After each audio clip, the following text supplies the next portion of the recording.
रावण बाबा की पूजा और दानव की गुफा का रहस्य।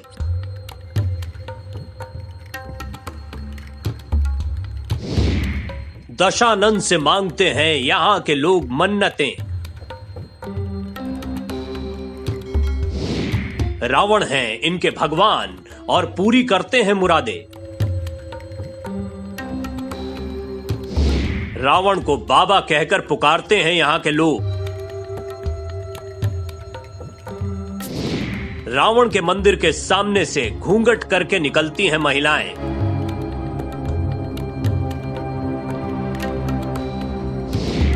आज भी मौजूद है एक दानव की गुफा।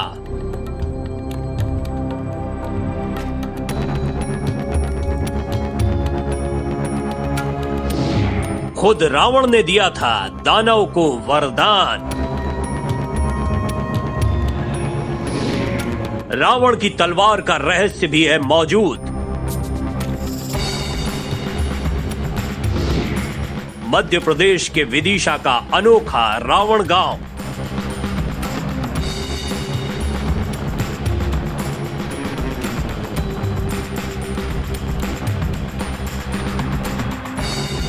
मध्य प्रदेश के विदिशा जिले में एक गांव है जहां राक्षस राज रावण का मंदिर बना हुआ है।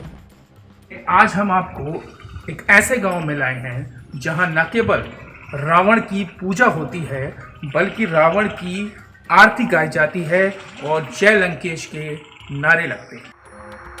ये गांव रावण गांव के नाम से ही जाना जाता है।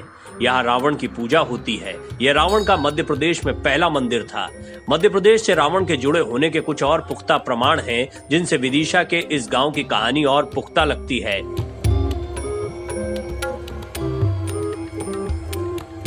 मध्य प्रदेश के मंदसौर नगर के खानपुरा क्षेत्र में रावण रुंडी नाम के स्थान पर रावण की विशाल मूर्ति है। कथाओं के अनुसार रावण दशपुर यानी मंदसौर का दामाद था। रावण की धर्मपत्नी मंदोदरी मंदसौर की निवासी थी। मंदोदरी के कारण ही दशपुर का नाम मंदसौर माना जाता है।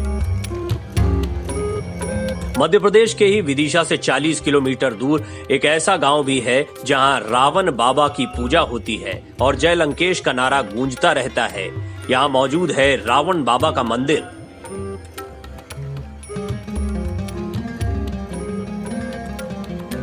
विदिशा की नटेरन तहसील के रावण गांव में देश की परंपरा के विपरीत रावण को देवता मानकर पूजा आराधना की जाती है। रावण को यहाँ रावण बाबा कहा जाता है। इतना ही नहीं, गांव की विवाहित महिलाएं जब इस मंदिर के सामने से निकलती हैं तो घूंघट कर लेती हैं। ये 120वां वर्ष है विदिशा की ऐतिहासिक रामलीला का। इस रामलीला का प्रारंभ पंडित विश्वनाथ जी शास्त्री द्वारा किया गया था सन 1901 में। तब ये रामलीला 10 दिनों की होती थी, धीरे धीरे 27 दिनों की होने लगी, परंतु इस वर्ष कोरोना की वजह से ये 12 दिवसीय हो रही है, जिससे लगभग हम पुनः 100 साल पीछे चले गए हैं। परंतु लीला की भव्यता वैसी की वैसी है, प्रसंग वैसे के वैसे रखे गए हैं और जो फेरियां होती थीं वो ज़रूर कम की गई हैं। इसके अतिरिक्त राम बारात शिव बारात जो शहर में निकलती थी वो कोरोना काल की वजह से इस वर्ष नहीं निकली है। इसके अलावा जो परंपरा है श्री रामलीला की पूरा मंचन हो रहा है, पूरा चलित जो युद्ध होते हैं वो भी वैसे के वैसे हो रहा है। जानकारी है विदिशा जिला में ही एक गांव रावण गांव है, वहाँ पर रावण लंकेश की पूजन भी होती है। वहाँ जो भी शुभ कार्य होते हैं वह उस मंदिर पर जाकर उनकी पूजन करने के पश्चात ही होता है। ये वहाँ की परंपरा है और इस रामलीला परंपरा यही है कि रावण का वध हुआ था है, अधर्म पर धर्म की विजय होती है। ये 120 वर्षों से चली आ रही है। रावण बाबा का मंदिर और बूदे की पहाड़ी से जुड़े कई किस्से और कहानियां यहाँ प्रचलित हैं। वेब दर्शन की टीम पहुंची रावण बाबा के मंदिर, जहां साफ साफ शब्दों में लिखा था रावण बाबा का मंदिर जय लंकेश। और इतना ही नहीं, मंदिर में शिवलिंग के साथ साथ रावण बाबा की आरती का एक बड़ा सा पोस्टर भी लगाया गया था, जिसका पाठ भी यहाँ किया जाता है।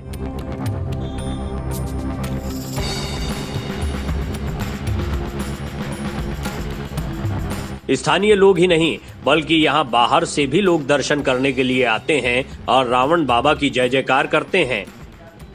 मैंने परंपरा से यहाँ देखा है कि हम रावण बाबा को पूजते हैं। हर काम में पहले रावण बाबा को सिमरते हैं, उसके बाद आगे कार्य करते हैं। अच्छे कार्य में, परेशानी में, कोई भी कंफ्यूज में तो जय रावण बाबा महाराज।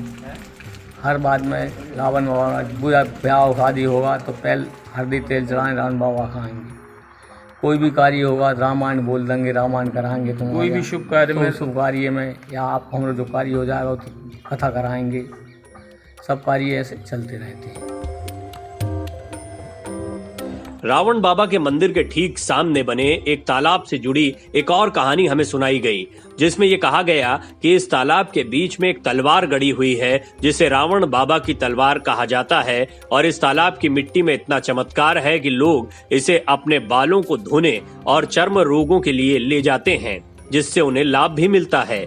हमें गांव के पूर्व सरपंच मिले, जिनसे हमने रावण बाबा के मंदिर और बूदे की पहाड़ी के बारे में बातचीत की। अब इसकी एक काल्पनिक कहानी है जी, क्या? जो पुराने लोगों के मुँह सुनते चले आ रहे हैं। तो उसका इसकी यहाँ होने की जो वजह जिससे अपन समझ सकते हैं, तो ये पास में एक पहाड़िया है, पहाड़ी, हाँ पहाड़ी के पास में बूदे के नाम से जानी जाती बूदे, है। जी। वहाँ एक राक्षस रहता था। अब वो राक्षस को अपने आप में इतना घमंड हो जाए कि मैं रावण को मार दे सकता हूँ, या मतलब टक्कर दे सकता हूँ या मार सकता हूँ। तो रावण से लड़ने जाता था, वहाँ जाके उसकी सभा में बैठता था। उसका रावण का चेहरा देखने के बाद अपने आप उसको ऐसा लगने लगता कि मैं उससे नहीं लड़ सकता, नहीं जीत सकता। तो ऐसा 2-3 बार उसने प्रयास किया, 2-3 बार वो वापस आ गया बैठ के उसकी सभा में। ये किद्दंती है पुरानी जो इसके साथ लगी हुई है, सुनते हम चले आ रहे हैं, वो बता दिया हमने आपको। तो फिर वो रावण की नज़र पड़ी उस पर कि जो 2-3 बार बैठ के चला गया, कुछ कहता नहीं, ये राक्षस क्यों आता है। उसने रावण ने पूछा उससे, तो उसने कहा हाथ जोड़ के महाराज मैं आता तो आपसे युद्ध करने के लिए हूँ, मगर मेरा यहाँ आने में, आपकी शक्ल चेहरा देखने में आपकी मेरा सब बल खत्म हो जाता है, मैं वापस चला जाता हूँ। तब रावण बाबा ने कहा कि मेरी प्रतिमा का तू भंगे का नाप को कर, उस प्रतिमा से तू युद्ध करेगा, वो प्रतिमा तुझे खत्म करेगी, मतलब तेरी मनोकामना पूर्ण करेगी, खत्म। और उसने उस हिसाब से वो प्रतिमा उस राक्षस के द्वारा बनाई गई ये प्रतिमा है, इससे उसका युद्ध हुआ है जी।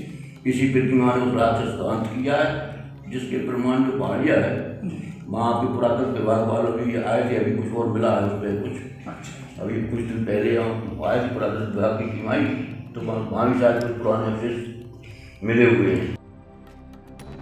मंदिर में रावण बाबा की महिमा और तालाब से जुड़ी कथाओं के बाद अब वक्त था हम उस पहाड़ी की ओर चलें, जिसका जिक्र बार बार आ रहा था और जिसमें उस दानव की कथा थी, जिसकी वजह से यहाँ रावण बाबा को आना पड़ा और प्राचीन काल से अब तक यहाँ रावण की पूजा होती है। तो रावण बाबा के गांव के बाद अब हम उस पहाड़ी पर आ गए हैं, जिस पहाड़ी पर ये कितबंदी है कि इस पहाड़ी पर एक दानव रहता था और दानव से रावण बाबा का युद्ध हुआ। तो उसी पहाड़ी पर हम देखेंगे कि किस तरीके के चमत्कार हैं, किस तरह के रहस्य हैं इस पहाड़ी पर।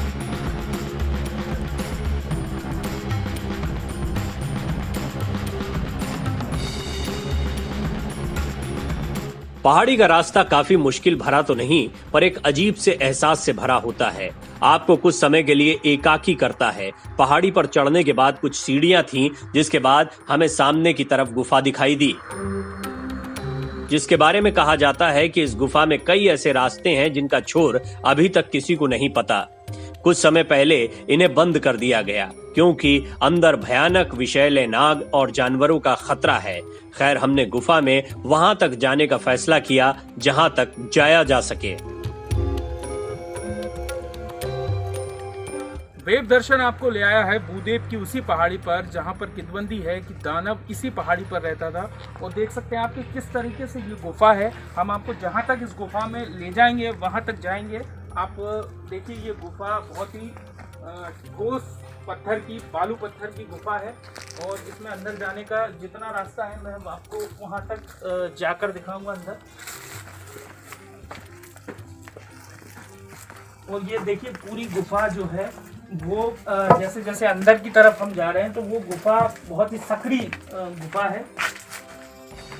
और ये देखिए, आगे तक ये गुफा का रास्ता पूरा अंदर तक गया हुआ है और यहाँ पर रोशनी बिल्कुल कम होती जा रही है।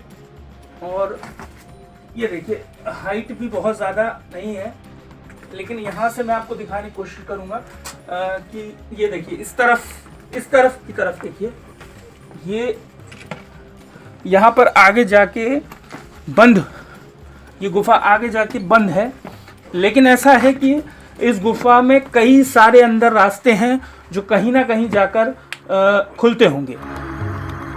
गुफा के अंदर जाने के बाद हमें ऐसा तो कुछ नहीं मिला जिससे दानव के होने के निशान हो, पर एक अजीब एहसास जरूर हुआ, जैसे किसी दैवीय शक्ति का यहाँ वास हो, जिसके बारे में हमें बातचीत के दौरान वहां मौजूद पुजारी ने भी बताया था, जो करीब 25 साल से इस पहाड़ी पर निवास करते हैं। मैं जब आया था यहाँ तो जब एकदम सुनसान जगह थी। मैंने जहाँ जो अनुभव किए हैं तो बयान नहीं कर सकता हूँ वैसे, लेकिन फिर भी आपको थोड़ा बहुत बता देता हूँ इसमें। यहाँ जो है बहुत प्राचीन जगह, सिद्ध स्थल है ये। यहाँ साधु संतों की पहले से साधना करते रहे हैं। करीब मुझे मालूम है शायद 150 वर्ष पहले भी यही हरिदास जी महाराज यहाँ तपस्या करते थे। इसके बाद हमारे श्री महाराज जी आए, उन्होंने भी साधना की। ये 60 के दशक की लगभग की बात है। तब से फिर इसके बाद तो वो चले गए, इसके बाद सुनसान रहा। इसके बाद फिर मेरे राम जब आए यहाँ पर, मैंने यहाँ साधना शुरू की है, तो तब से मैंने अनुभव जो किए हैं कि यह वो सिद्ध स्थल है, बहुत प्राचीन जगह है और वहाँ सिद्धों का बहुत चमत्कार रहता है। यहाँ पे एक मान्यता जैसे जुड़ी हुई है, रावण बाबा जो गांव है, रावण गांव, तो वहाँ पे एक ऐसा कहा जाता जो है। आप बता रहे हैं वो सत्य है जी जो मैंने भी सुना है जी। और ऐसा महसूस किया है, शायद ऐसा जो लोग कहते हैं ये सत्य है। जो रावण के जो किंवदंती जो चल रही है बताते हैं लोग, और जो है यहाँ बताते हैं कि ये कोई दानव या कोई राक्षस यहाँ पर रहता था। वो रावण वो लंका जाता था रावण से युद्ध करने। उसकी इच्छा पूरी नहीं होती थी तो रावण ने उससे कहा कि आप जो है मुझे मेरी मूर्ति यहाँ पे बना लो, उसको देखकर आप जो है वहीं पे दर्शन करके लौट जाया करो। तो ऐसी मान्यता है लोगों की।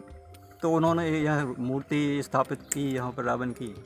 वो रावण यहाँ वो जो दानव जो था वो यहीं रहता था, इसी पहाड़ी पर वो रावण जाता था। वो रामायण में रावण एक खलनायक है। आज भी रावण को असत्य के प्रतीक के तौर पर देखा जाता है, लेकिन रावण गांव के लोगों की पूरी आस्था और विश्वास है कि रावण बाबा उनकी हर एक मनोकामना पूरी करते हैं और गांव के हर एक व्यक्ति का दुख दूर करते हैं। साथ ही बूदे की पहाड़ी पर प्राचीन काल में भले ही कोई दानव रहा हो, पर अब इस पहाड़ी पर किसी सिद्ध आत्मा का निवास है, ऐसा महसूस होता है। हमें यहाँ मौजूद पुजारी ने भी इसके बारे में बताया था। वेब दर्शन के लिए भरत श्रीवास्तव के साथ सोनू नामदेव की रिपोर्ट।